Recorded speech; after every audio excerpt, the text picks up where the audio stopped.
தேம்பாவணி பற்றி பார்க்கலாம். இதோட ஆசிரியர் வீரமாமுனிவர். இவங்களோட காலம் 1680 1747 வரைக்கும். இவங்களோட பெற்றோர் கொண்டல் பூபிஸ்கி எலிசபெத். இவங்க பிறந்த ஊர் இத்தாலி நாட்டில் இருக்கிற காஸ்திக் கிளியோன்.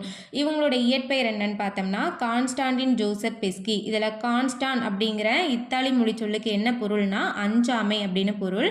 இவங்க வந்துட்டு தன்னோட 30வது வயதில் தமிழகம் வந்திருப்பாங்க. இவங்களுக்கு தமிழ் கற்பித்தவர் யாருன்னு பார்த்தோம்னா மதுரை சுப்ரதீப கவிராயர். இவங்க தன்னோட பெயரை முதல்ல தைரியநாதர் அப்படின்னு மாற்றிட்டு இருந்திருப்பாங்க. தமிழ் சான்றோர் இவங்களை வீரமாமுனிவர் அப்படின்னு அழைச்சிருப்பாங்க. எழுத்து சீர்திருத்தம் செஞ்சுருப்பாங்க. சில குறில் எழுத்துக்கள்லையும் நெடில் எழுத்துக்கள்லையும் வேறுபடுத்தி அதில் மாற்றம் கொண்டு வந்திருப்பாங்க. 5 இலக்கண நூலான தொன்னூல் விளக்கம் அப்படிங்கிற இலக்கண நூலை படைச்சிருப்பாங்க. இதோட சிறப்பு கருதி இந்த தொன்னூல் விளக்கத்தை குட்டி தொல்காப்பியம் அப்படின்னு சொல்கிறாங்க. சதுரகராதின்னு சொல்லப்படுற தமிழின் முதல் அகராதி நூலை இயற்றியிருப்பாங்க. ஓகேங்களா. அதுக்கப்புறம் தமிழோட முதல் ஏளன இலக்கியம் எதுன்னு பார்த்தோம்னா பரமார்த்த குரு கதைகள், அதையும் ஏற்றியிருப்பாங்க. மொழிபெயர்ப்பு நூல்கள்லாம் படைச்சிருப்பாங்க. அதுக்கப்புறம் இந்த மொழிபெயர்ப்பு நூல்களில் பார்த்தோம்னா திருக்குறள்ல அறத்துப்பால் பொருள்பால் இரண்டையுமே லத்தீன் மொழியில் மொழிபெயர்த்திருப்பாங்க. ஓகேங்களா. அதுக்கப்புறம் இவங்க திருச்சி ஆண்ட சந்தா சாஹிப் அப்படிங்கிற மன்னரை பார்த்து பேசணுங்கிறதுக்காக 2 மாதத்தில் உருது மொழியை கற்றுட்டு இருந்திருப்பாங்க. சந்தா சாஹிப் இவங்களோட எளிமையையும் துறவையும் கண்டு வியந்து இவங்களுக்கு இஸ்மத் சன்னியாசி அப்படிங்கிற பட்டத்தை கொடுத்துருப்பாங்க. ஓகேங்களா. இஸ்மத் சன்னியாசி அப்படிங்கிறது ஒரு பாரசீக சொல். இந்த சொல்லுக்கான பொருள் பார்த்தோம்னா தூய துறவி. ஓகேங்களா.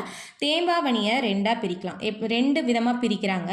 தேம்பா கூட்டல் அணினும் தேன் கூட்டல் பா கூட்டல் அணினும் பிரிக்கிறாங்க. தேம்பா கூட்டல் அணி அப்படின்னு பிரிச்சாங்கன்னா வாடாத மாலை அப்படின்னு பொருள்.